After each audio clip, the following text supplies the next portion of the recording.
the deal, family? The Fly Man is back with you on SportsMackin. This is how we do it. This is how we roll.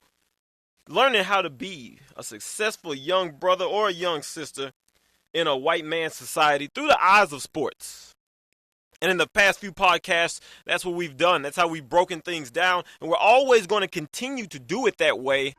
But I want to take a little bit of a break from that because I already know at some point, I cover sports for a living, and I talk a lot of sports. I enjoy doing it. It's something fun, sitting down, talking with folk. If you catch me in the street, I'll talk with you. I'll chop game with you about NBA, NFL, shit, baseball, even some hockey and shit. I watch all of it. But whenever it's a sports conversation, between black men, at some point, the conversation is going to turn to Kobe Bryant or LeBron James. That's just what it's going to be. That's just how it is. That's the sports climate we live in today, and I love it. It's all good. No shade thrown whatsoever. And so I want to take this podcast as we get to learn about and know each other, give you my thoughts on Kobe Bryant and LeBron James. And we'll start with LeBron first. We'll start with the new guy, the guy who is owning the league right now. And let me back up because I'm going to say some things that are probably going to anger some people because, Kobe Bryant and LeBron James fans are a different breed. These are people who are not fans of NBA teams. These are individuals who like the players. I guarantee you the Miami Heat don't have as nearly as many fans as they did last year or the years that LeBron James was there. And I'll guarantee you that the Cavaliers magically developed a brand new segment of their fan base. And it's because LeBron James is there. Rightfully so. Okay. And if Kobe were to ever leave from the Lakers to the Clippers, somewhere like that, there'd be a lot of new fans of whatever franchise he chose to go to. But of course that's not going to happen. He'll finish his career as a Los Angeles Laker. And so they're a different breed. It's a different fan base there when you're talking about these two guys. And let me say I have respect for them. I have respect for the things they do. Not really, of course on the court they've been great players throughout the years. But really what they've done off the court. Because what they've done is set up an international brand for themselves.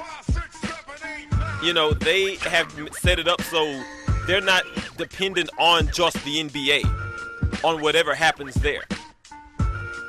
And therefore they can take liberties and say things that they want, kind of do things that they want to do. It's kind of like that guy at your job if you're working in corporate America. They've established their own brand. They've got their own little side shit popping. So, they can kind of, maneuver a little bit better. And that's why I keep stressing, we as the people need to focus on starting our own businesses, building our own brands. These guys have. Now, yes, they've used the venue that the dominant society has given them, but they manipulated it in such a way that they're international superstars. These guys go over to China. There's billions of people lining up to see them. Not necessarily the NBA product, but these guys and these guys alone. And that's a beautiful thing. That's a beautiful thing to do. And so I respect that. It's kind of like Michael Jordan.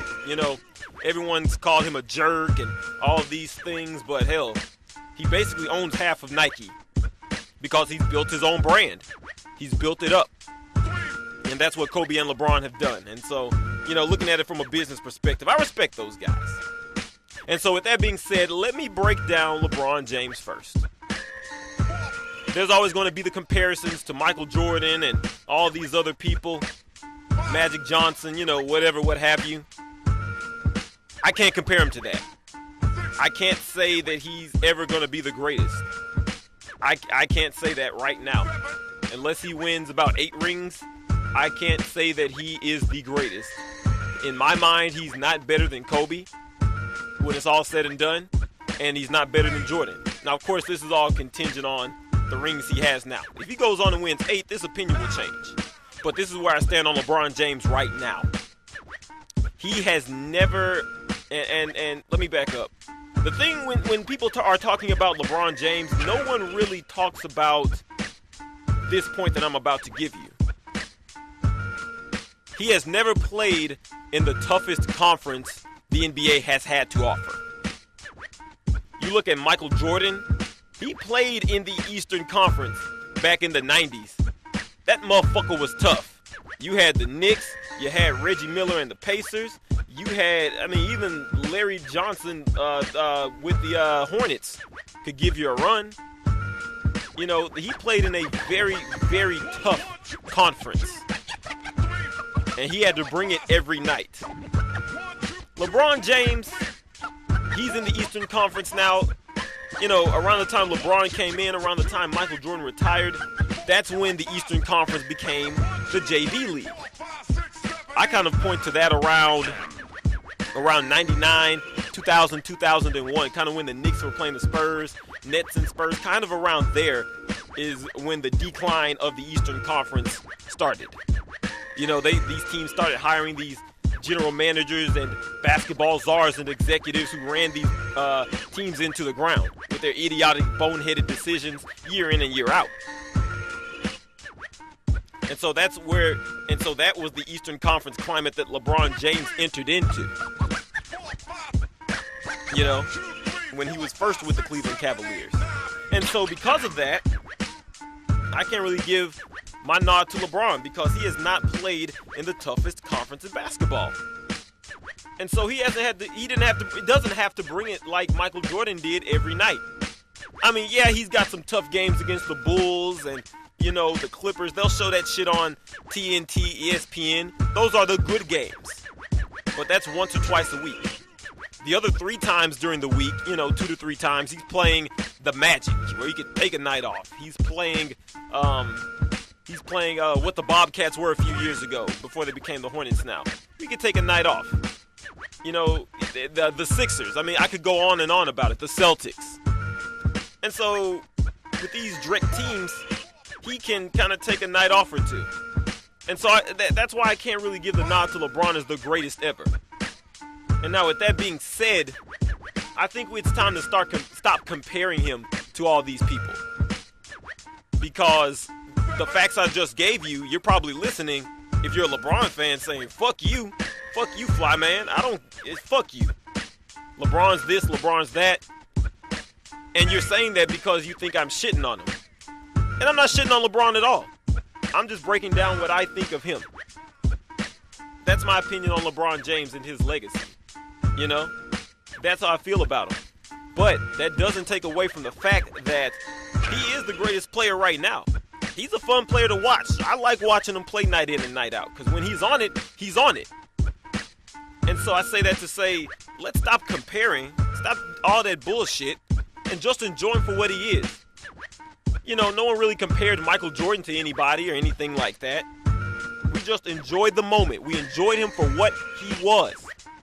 And that's what's really taken away from a lot of the NBA these days. We're always trying to compare to Kobe, compare to Jordan, compare to Magic. You know, why not let these guys carve out their own niche and let's see what happens with them. Let's just have fun and enjoy the ride. Because it's fun to watch.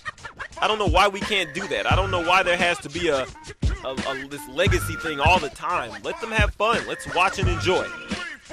So that's my opinion on LeBron. Now Kobe.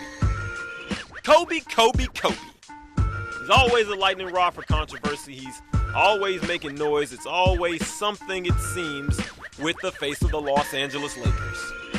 And my opinion on Kobe is this. He's become that dusty old grandpa in the room. He really has. He was great at one time. He's always going to be a Laker legend, one of the Laker greats all the time, you know. But what he is now is a grumpy old grandpa. An old man who complains all the time. And the thing about Kobe Bryant is this. He signed that $40+ million extension to stay with the team, essentially finish his career out. And everyone will say, oh yeah, who wouldn't take that money? Oh yeah, I would have taken that. That's what the team gave him. Well yeah, that's true. But there's also consequences. Go back to the 90s, Notorious, B.I.G., look at that song, More Money, More Problems.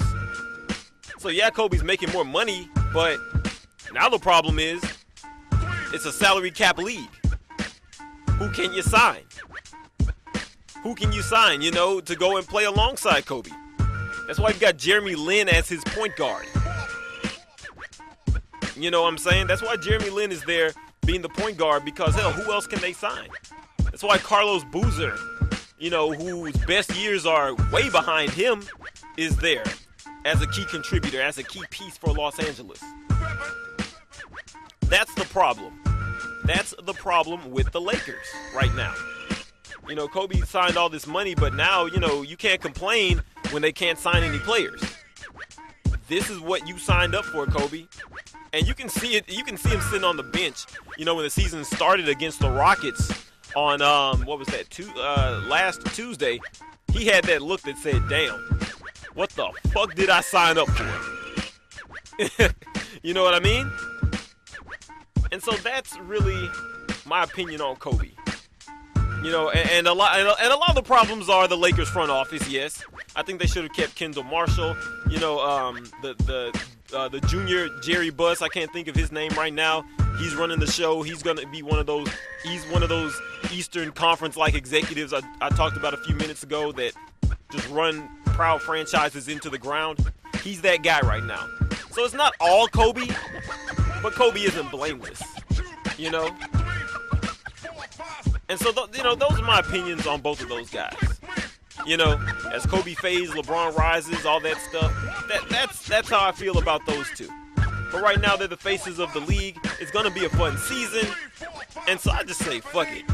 Kick back, crack open a beer, light up a little bit of weed if that's your thing, and just enjoy the season. Because it's back. But anyway, that's been SportsMackin. We're going to do it again. Thank you for joining us. We'll see you next time.